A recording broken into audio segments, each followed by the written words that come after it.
Assalamualaikum warahmatullahi wabarakatuh. Alhamdulillah wassalatu wassalamu ala Rasulillah wa ala alihi wa sahbihi wa man nasarahu wa man wala. Bagi memberkati program Forum Ikhwan yang kita siarkan pada kali ini, mari sama-sama kita mulakan forum kita dengan sama-sama kita membaca umul kitab bagi memberkatinya.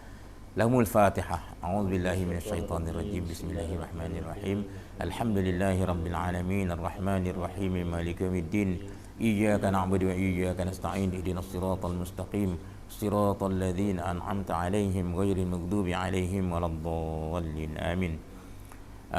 Terima kasih kepada panel yang sudi hadir dalam forum Ikhwan yang kita buat sebagai julung-julung kalinya. Saya sudi nak perkenalkan ahli panel kita. Yang pertama, Al-Fadhil Ustaz Haji Muhammad In'amullah Asy'ari At-Tamimi daripada Universiti Baghdad, dan juga Al-Fadhil Ustaz Haji Harun Ta'at lepasan daripada Universiti Muqtah Jordan. Yang kedua-duanya daripada Fakulti Syariah, saya daripada Usuluddin Al-Azhar.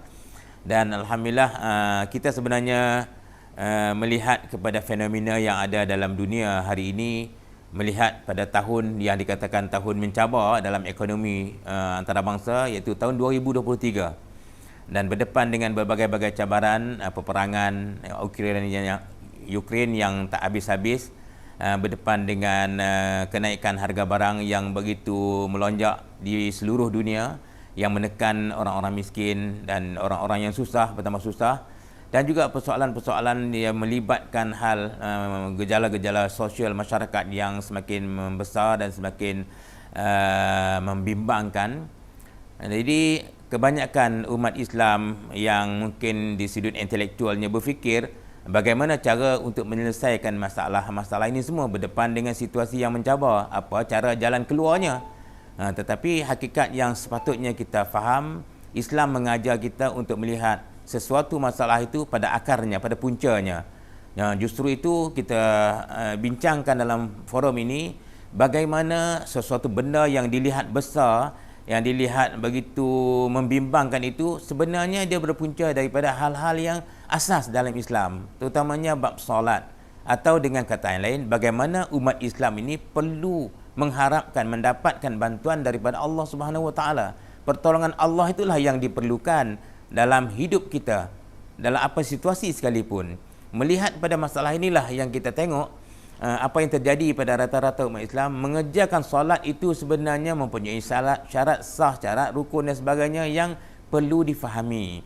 Jadi forum kita ini nak memfokuskan kepada punca-punca masalah yang besar itu, supaya yang asas ni diselesaikan terlebih dahulu. Moga-moga disitulah laluan Allah nak membantu kita, kerana kita cuba menyempurnakan terutama bab sembahyang yang fardu, yang diwajibkan atas setiap mukallaf. Kalau ia tak diselesaikan, artinya bantuan Allah tak akan mungkin berlaku kepada umat Islam. Sebab itu persoalan sembahyang dia bermula dengan taharah.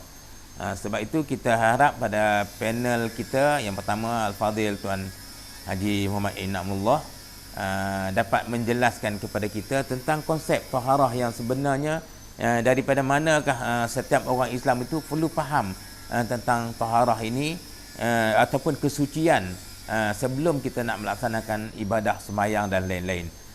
Dengan segala hormatnya dipersilakan Al-Fadhil Ustaz Haji Muhammad In'amullah. Syukran.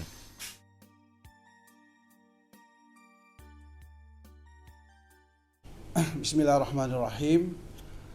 Terutama saya terima kasih kepada moderator kita yang mulia Ustaz Johari Murad, dan bersama saya Tuan Harun. Dan alhamdulillah kita sekarang berada di dalam satu forum yang penting di dalam era kita, di dalam untuk kita sama-sama mengabdikan diri pada Allah Subhanahu Wa Taala. Dan hari ini kita sudah faham dengan tajuk perbahasan forum kita, dan kita kena tahu kita dijadikan di dunia ni untuk apa. A'udzubillahi minasyaitonirrajim. Bismillahirrahmanirrahim. Wa ma khalaqtul jinna wal insa illa liya'budun. Tidak aku jadikan jin dan manusia tidak lain untuk beribadah, untuk menyembahku, kata Tuhan.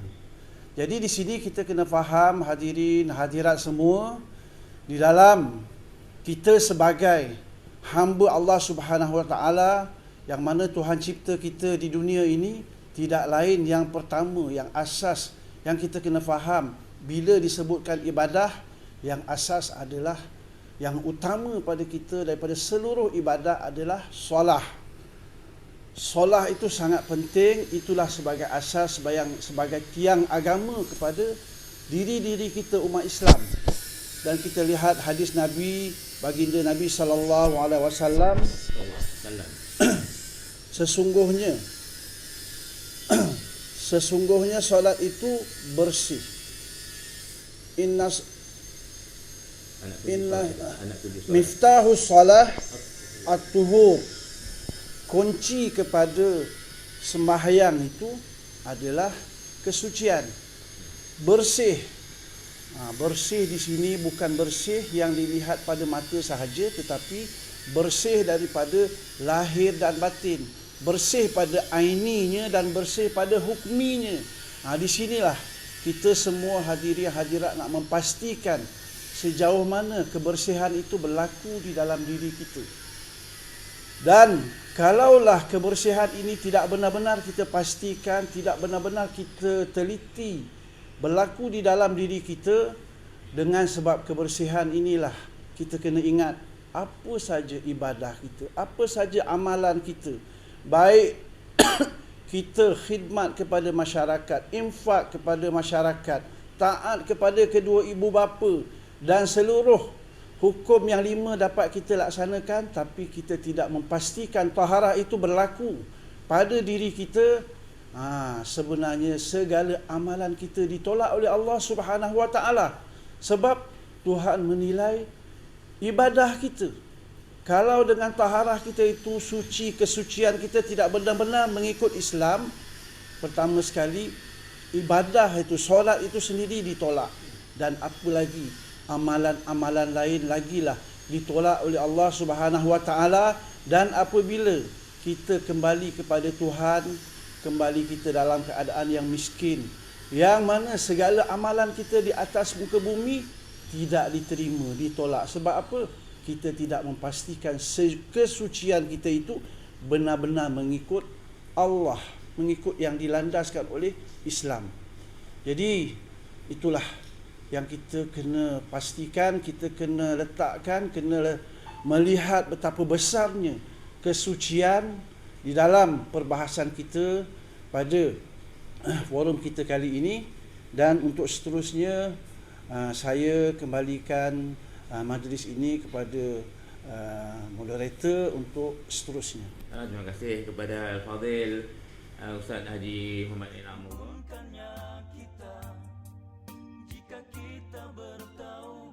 Asas dalam masa kita nak mengerjakan sembahyang itu, asas sebagai seorang Islam tu sebenarnya dia kena faham bahawa kesucian itu sebagai satu syarat yang utama.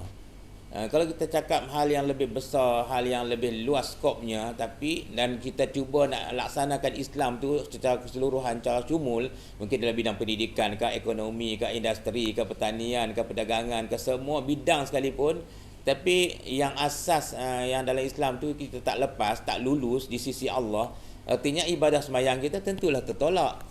Hakikatnya kita tak dikatakan orang yang mendirikan agama keseluruhan. Sebab apa? Tak mendirikan sembahyang, maksudnya tak mendirikan agama lah. Artinya yang lain adalah sesuatu yang tidak ada nilai di sisi Allah. Ini yang kita takut.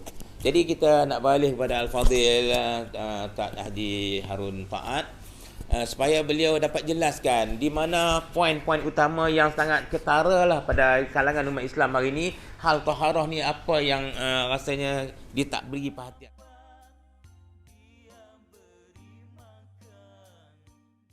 Bismillahirrahmanirrahim. Alhamdulillah wassalatu wassalamu ala Rasulillah wa ala alihi wasahbihi wa man tabi'ahu wa ala wa ba'd.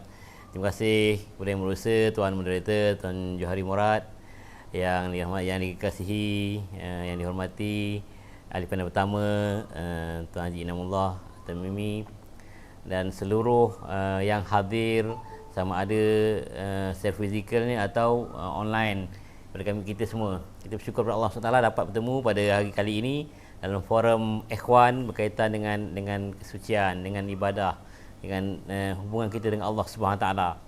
Saya berterima kasih pada daripada pertama yang menerangkan kepada kita tentang pentingnya kesucian tu, kerana dia adalah kunci kepada ibadah. Dan kesucian tu melibatkan suci daripada hadas, daripada najis, hadas kecil, hadas besar, najis aini, najis hukmi, telah diceritakan tadi. Dan malangnya kalau tak disungguh-sungguh kita jaga, maka tentulah semua kebaikan kita buat kalau ada tidak diterima. Dari sudut macam mana? Kerana awwalu ma yuhasabul ibadu yaumal qiyamah as-salah. Awal-awal yang Allah akan tanya pada hari akhirat adalah sembahyang. Kalau sembahyangnya selesailah amalan yang lain. Jadi masalahnya sekarang sembahyang tak bergantung kepada taharah. Taharah tu tak selesai, sembahyang pun tak selesai. Maka kita katakan seluruh yang lain pun tak akan selesai. Walaupun ketika berderma dia tak perlu taharah. Dia walaupun badan dia bernajis sebagainya, itu taklah boleh berderma. Tetapi ini cerita di akhirat nanti. Kita boleh jadi muflis, kan? Rugilah kita sebagai hamba Allah. Jadi itu yang penting. Oleh itu kita nak ceritakan yang kita masuk dalam beribadah ni memang kena suci dari hadas besar, hadas kecil, najis, kan? Hadas besar, hadas kecil kita dah tahu. Hadas besar tu suci dengan mandi, ada wajib, ada kecil dengan wudu.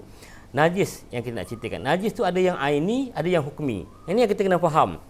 Dah ramai yang faham. Cuma kita nak lebih menghalusi, kan. Najis aini yang nampak. Di mata kita, di panca indera kita, kan. Dia ada warna dia, ataupun bau dia, ataupun rasa. Bukan rasa lidah, jangan. Dia rasa sentuhan, kan. Kalau kita cebok tu, kalau dia ada lendir-lendir lagi, kan, itu tak selesai lagi dah tu, kan. Nak kena tahu tu. Itu najis tu masih lagi mudah, kerana dia boleh dicapai oleh panca indera kita yang lahir. Najis dipanggil najis aini, nampak, jelas, ataupun kita katakan itulah 3 ciri-ciri tu, salah satunya ada. Itu mudah, kita cuci, dia buang air dia, kita bersihkan dengan air yang putlak, selesailah. Tetapi ada satu lagi najis yang dipanggil najis hukmi. Najis hukmi ni najis yang asalnya yang tadi tu, sama ada darah ke, nanah ke, air kencing ke, tai ke sebagainya, tetapi telah hilang ciri-ciri yang fizikal tu. Mungkin dia kering ke, dia apa, warna tak ada. Kadang-kadang mungkin ada bau. Ni kak, bau pun tak ada, warna tak ada, rasa pun tak ada. Tetapi oleh kerana tak disucikan dengan cara yang syarak gariskan, maka dikira tempat tu pun masih lagi bernajis.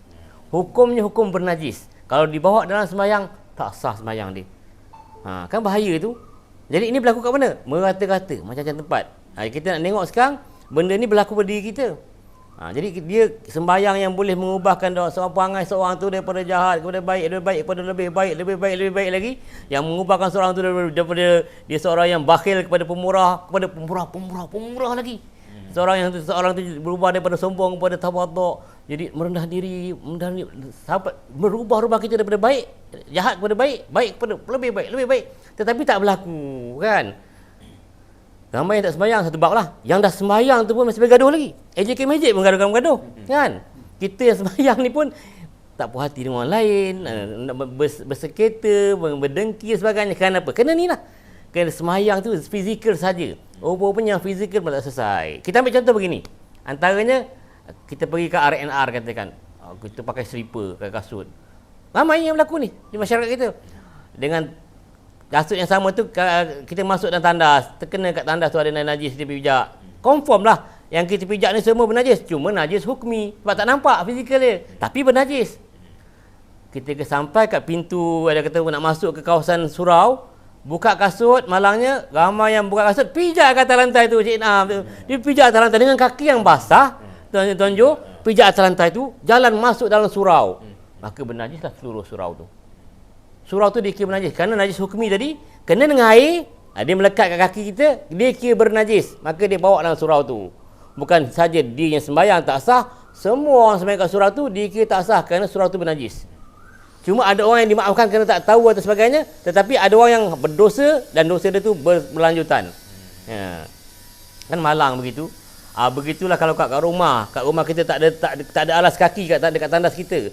Tandas secara umum air mengecik-ngecik, memang kawasan tu bernajis. Bila tak ada slipper, macam manalah kita nak jirus? Bukan mudah nak jirus tu. Tak semudah tu. Kan? Dia akan mengecik juga. Itu juga akan membuatkan najis hukmi tu kita bawa dalam tempat sembahyang kita. semua itu merosakkan ibadah kita. Yang itu yang kita nak bincangkan, sama-sama memahaminya. Kita mudah sangat tak menjaga soal-soal najis ni, yang dia akan merosakkan ibadah kita. Merosakkan ibadah kita tu, insya-Allah akan merosakkan seluruh amal baik kita. Kan rugi kita tu. Sebab itulah kita hari ini, terima kasih pada pihak yang menganjurkan supaya kita dapat sama-sama berkongsi. Kita nak selesaikan masalah ni supaya masyarakat kita lebih baik daripada yang sebelumnya. Saya serahkan balik kepada moderator. Okay, terima kasih banyak kepada Al-Fadhil Tuan Haji Harun.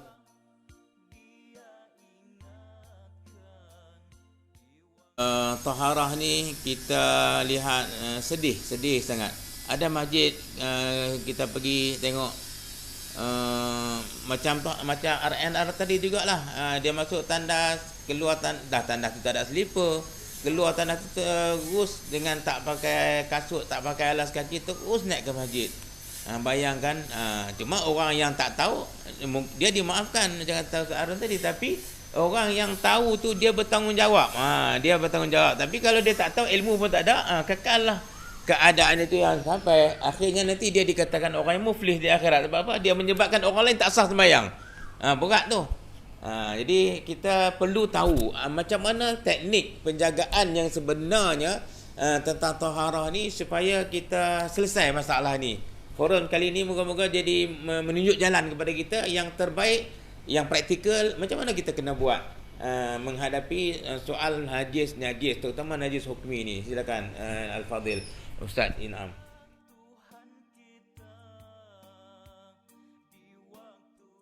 Beliau telah mengajukan soalan untuk sama-sama kita berkongsi, untuk sama-sama kita faham. Dan bagaimana untuk kita sama-sama menjaga kebersihan, kesucian ibadah kita.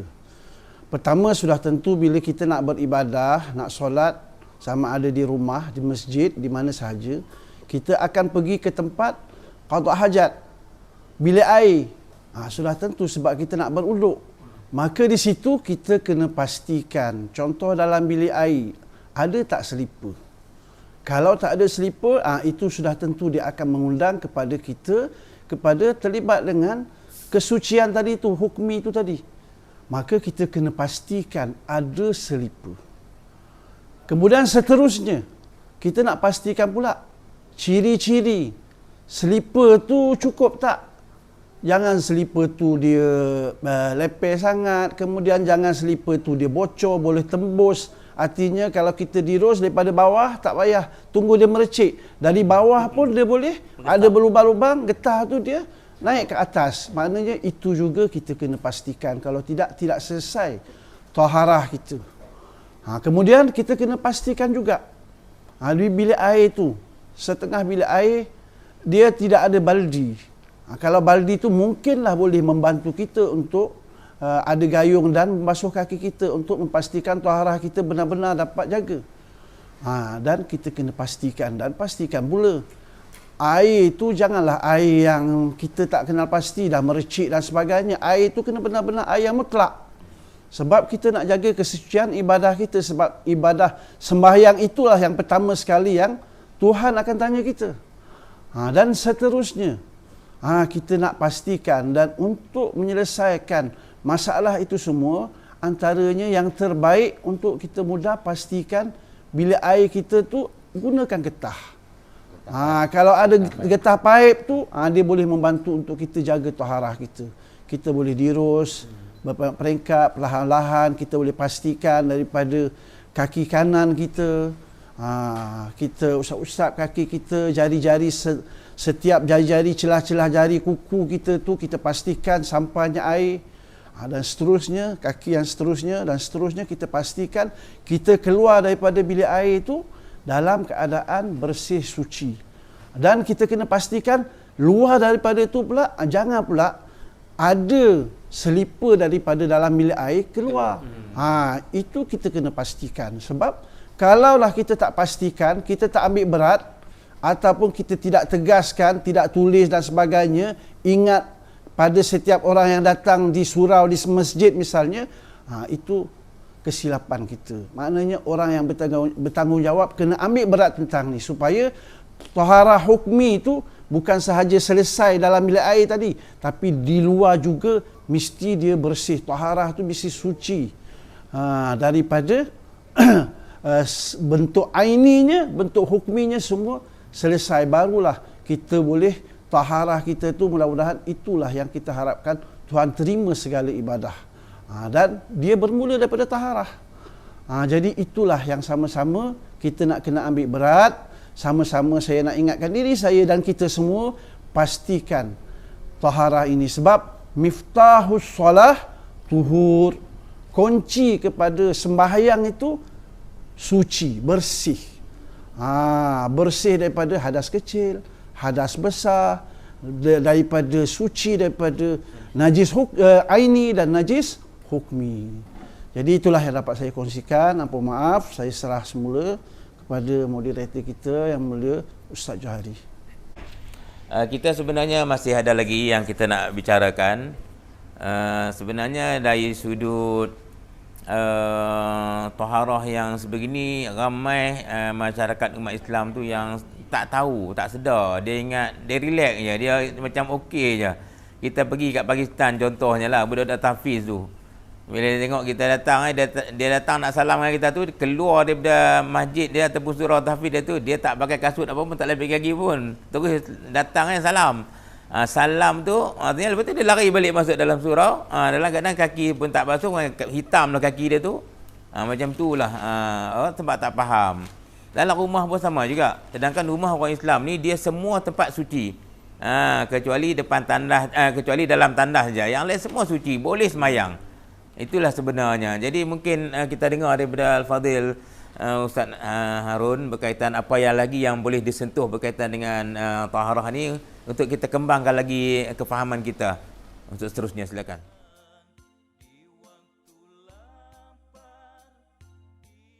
Terima kasih kepada moderator Tuan Johari Murad, dan untuk itu kita sama-sama kena ada kesedaran lah, atas nama kita nak selesaikan masalah diri kita, keluarga kita, masyarakat kita yang macam-macam masalah seperti yang mereka kata di awal tadi, cabaran tahun 2023 ni kan. Kita kena bergantung pada Allah SWT. Jadi kena selesaikan urusan kita dengan Tuhan. Tak boleh kita biarkan je.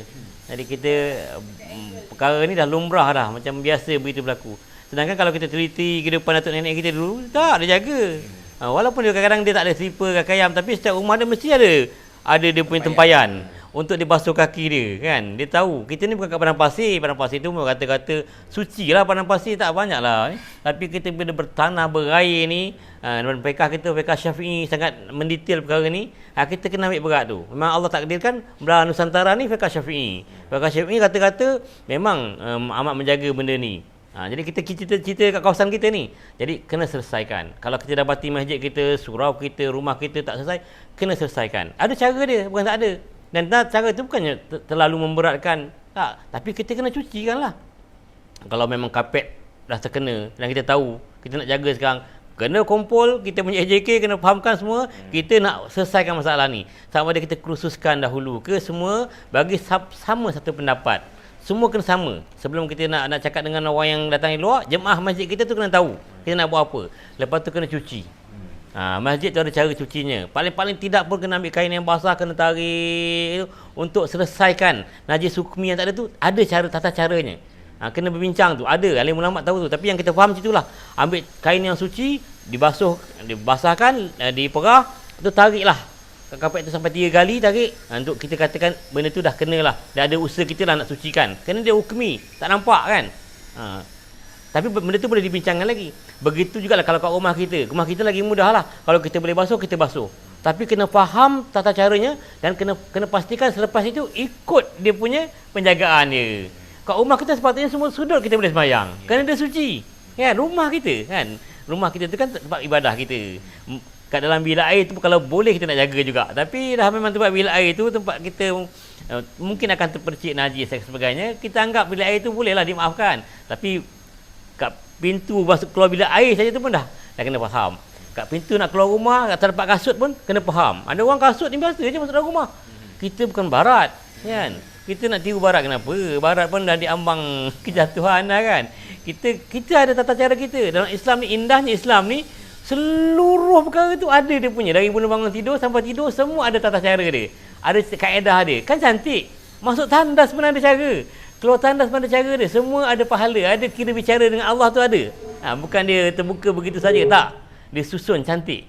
Jadi marilah kita ambil berat tentang perkara ni. Kerana kita nak merasa syukurnya kita sebagai orang Islam. Syukurnya kepada sebagai umat Nabi Muhammad SAW. Syukurnya kita kepada pengikut Imam Syafi'i. Kita nak buat sebaik-baiknya. Kita harap akan memberi kesan lah kepada peribadi kita. Kerana Tuhan nak ubah kita tu dengan sembahyang kita tu. Kan kita biasa dengar dekat masjid hari Jumaat kan, inna solata tanha 'anil fahsya'i wal munkar. Kita hafal semua, tak payah masuk surah tahfiz. Inna solata sesungguhnya sembahyang itu mencegah dari perbuatan keji dan mungkar. Tapi hakikat yang berlaku, ramai je sembahyang. Lepas tu bergaduh. Tak payah jauh dalam rumah pun bergaduh. Tak jadi, sembahyang tu tak beri kesan. Rupanya cek-cek balik sebenarnya kita fikir-fikir kan, oh sembahyang tapi tak sembahyang. Kan nampak macam sembahyang, hakikatnya tak sembahyang. Kerana apa? Tu yang Tuan Cik Nam baca tadi kan, miftahul solah at-tuhur. Anak kunci dia tak ada. Anak kunci sembahyang tu kesucian kan. Kesucian bukan kebersihan. Nampak bersih, tapi suci lain. Suci ni yang melibatkan ibadah. Bersih mungkin orang boleh tak minyak wangi ke klorok ke apa semua, nampaklah bersih, memang bersih, tak ada kuman pun. Tapi di sisi Allah tak selesai lagi kalau tak ikut tata cara dia, tak selesai. Jadi kalau kita nak kunci pun tak ada, boleh masuk rumah? Mana boleh masuk rumah? Gaya duduk dekat hotel. Kunci Datuk Isyam pegang. Tak ada kunci, tak boleh masuk. Mesti ada kunci. Jadi kunci ibadah tu, Rasulullah sebut, mesti kesucian. Mau tak mau, kita kena fahamkan, dan kefahaman tu kena menyeluruh. Kalau surau-surau lah, kalau masjid-masjid lah, kalau keluarga-keluarga lah, semua kita sekarang nak ambil kesedaran, ini sangat penting, tak selesai ni, bahaya kita. Kita dah ada ilmunya pula kan. Kita kena buat, berbincang, kita berpakat, kita sucikan balik dan ikut lepas tu tata caranya. Kena pastikan ikut disiplinnya. Sebenarnya kalau dari kecil didisiplinkan, mudah kan. Tapi kalau kita dah besar ni, kita kena mujahadah lah, kena latih supaya kita dapat teruskan. Kalau tak suci, kita malang lah. Kenapa? Memang inilah antara punca kerosakan kat masyarakat kita. Selain daripada orang tak tahu, jahil dan sebagainya, yang ada ilmu pun dia tak ambil berat begitu je. Akhirnya kan susah nak berubah. Hidup kita susah nak berubah. Tuhan tak campur tangan dalam kita punya usaha. Jadi itulah daripada saya. Terima kasih banyak. Kita serahkan balik kepada moderator kita. Kita ada seorang lagi ahli panel yang kita minta pandangan dia berkaitan dengan apa yang sepatutnya kita faham ataupun kita ingat sama-sama berkaitan dengan hal taharah ni.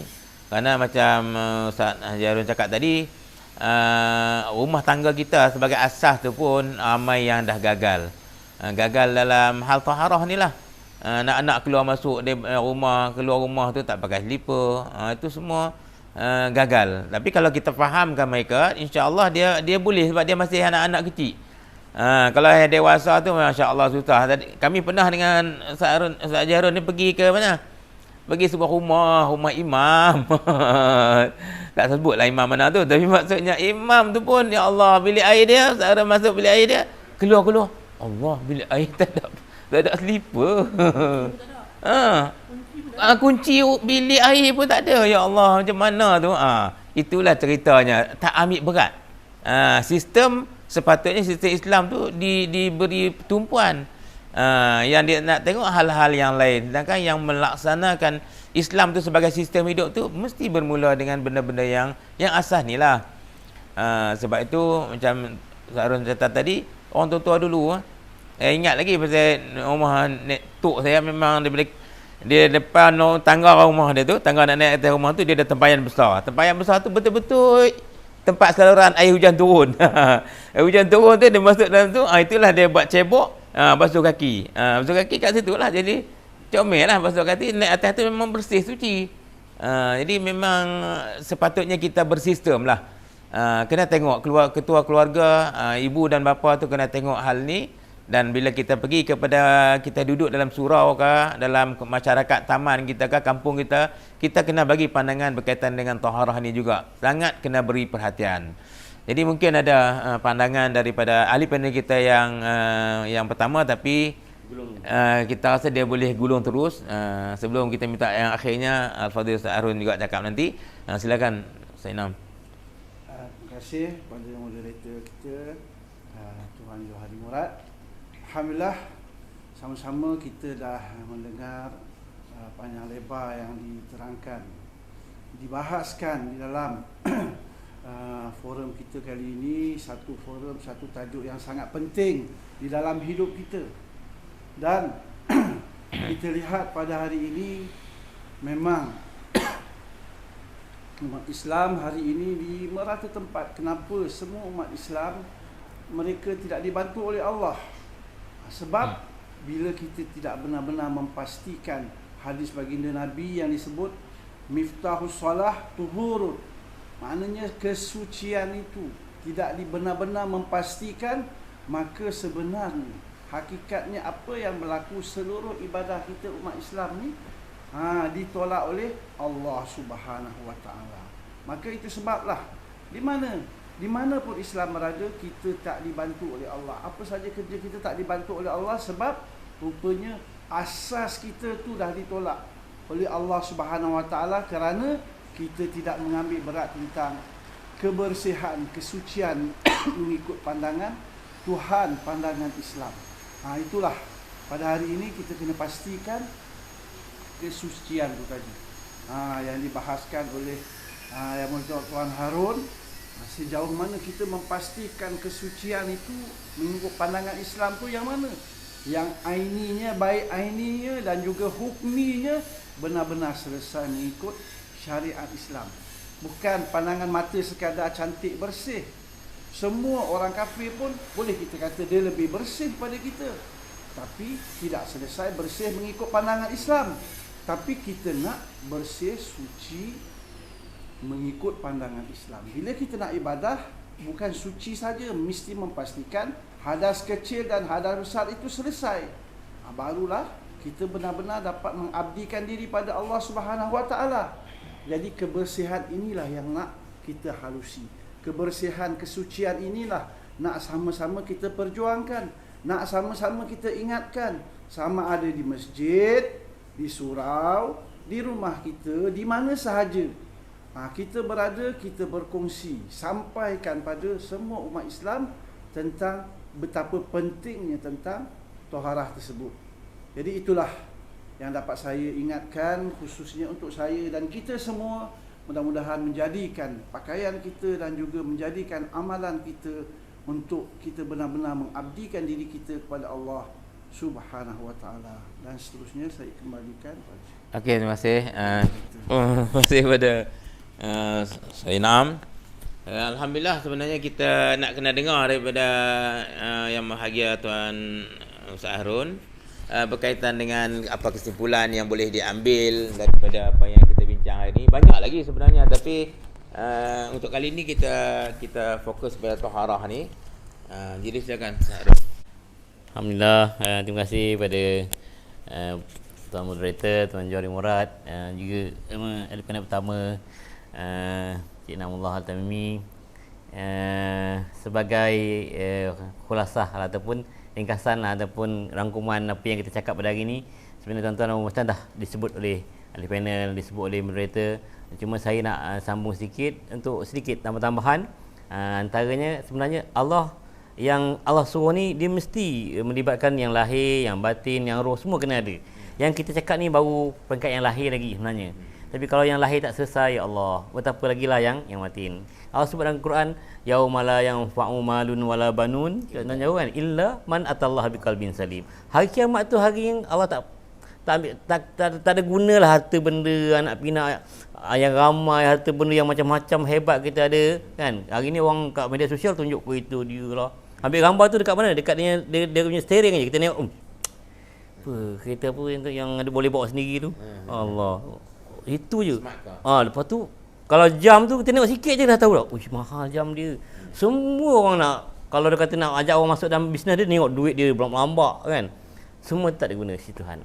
Illa kata Allah, man atallaha biqalbin salim. Kecuali orang yang datang bertemu dengan Allah dengan hati yang selamat sejahtera. Selamat dari mazmumah, selamat dari takabur, dari riak, dari ujub, dari membanggakan diri, rasa berbuat macam-macam tu.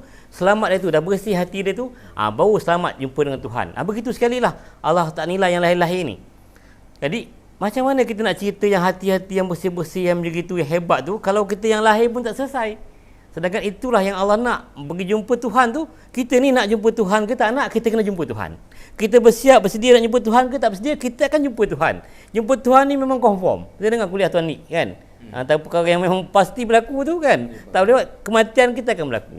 Cuma lambat cepat, itu Tuhan boleh buat ubah-ubah. Tapi mati semua, kullu nafsin dha'iqatul maut. Kan? Pengurusi edukatif cakap 7 langkah je lah orang keluar daripada kawasan perkuburan kita tu, dah datang dah malaikat dah mula tanya. Berkata apa lagi kat akhirat tu jumpa dengan Allah. Satu Mr. Zaratin, sebesar zarah pun tak tertinggal. Macam manalah kita nak berhadapan kan? Sedangkan kita ni nak cerita yang lahir-lahir. Jadi kena ambil berat. Seluruh umat kena rasa bersalah, kita semua termasuk saya kena rasa bersalah kerana kita tak jaga buat kebersihan, kesucian ni. Kebersihan mengamai jaga, kesucian ni kan tak jaga. Sedangkan Allah sama peringkat nak hati kita bersih. Hati bersih, tak payahlah cerita lebih. Kalau yang lahir susah nak bersih, yang bentuk hati ni lagi susah. Tapi kita kena mula. Kita mulakan yang lahir ni. Jadi kita ajak semua, kita pakat-pakat, kita sentiasa berhubung sama kita untuk kita koreksi, kita baiki. Selagi mana ada usaha kita nak baiki, Tuhan akan beri kemaafan ataupun adalah kelonggaran sedikit. Iaitu diberi kemaafan kat situ. Maksudnya kita masih berusaha, tapi kita dah tak nak buka kitab, tak nak belajar, tak nak apa tu, itu memang malanglah kita kat akhirat kan. Lepas tu kan bukan mudah perkara ni. Dan Tuhan Maha Pengasih, Maha Penyayang, Maha Penerima Taubat. Marilah kita usaha sungguh-sungguh.